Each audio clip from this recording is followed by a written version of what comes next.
আজ আমার একটা বানানো স্পেশাল মশলা দিয়ে বানাবো আমার স্টাইলের ফ্রাইড রাইস। তা দেখে নাও কীভাবে বানাই। প্রথমে আমি শুকনো খোলায় আমার এই গরম মশলাগুলোকে একটু ড্রাই রোস্ট করে নিয়ে শিলে পিষে নিয়েছি। তারপরে চাল ভেজানো ছিল, সেটাকে গরম জলে বসিয়ে দিয়ে তার মধ্যে নুন আর চিনি দিয়ে দিয়েছি টেস্ট মতন। দিয়ে তারপরে ভাতটা করে তার মধ্যেই দেবো, আর্ধেক ওই ফোটার আগেই দেবো যে বানানো স্পেশাল মশলাটা, সেইটা দিয়ে দেবো। এদিকে সবজিগুলোকে কুচিয়ে নেবো, নিয়ে সর্ষের তেলে গড় ঘি দিয়ে আমি সবজিগুলোকে ভাজবো। আগে কাজু আর কিশমিশটাকে ভেজে নেবো, তারপরে সবজিগুলোকে দেবো, দিয়ে ভেজে নেব।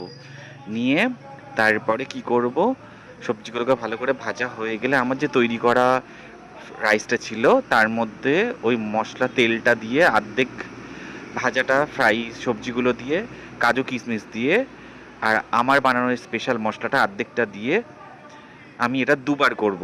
প্রথমে নিয়ে মিশিয়ে নেবো, নিয়ে তারপর আরেকবার রিপিটেশন করে ভালো করে মিশিয়ে নেবো। নুন মিষ্টি তোমরা তোমাদের টেস্ট অনুযায়ী দিও, দিয়ে ঠিক এইভাবে বানিয়ে নিও। খুব চটজলদি তৈরি হয়ে যায়, রেডি হয়ে যায়। যখন বাড়িতে গেস্ট আসবে, খুব তাড়াতাড়ি কিছু করতে যাবে, তখন এই ফ্রাইড রাইসটা বানিয়ে নিতে পারবো। তাহলে তৈরি হয়ে গেল ফ্রাইড রাইস।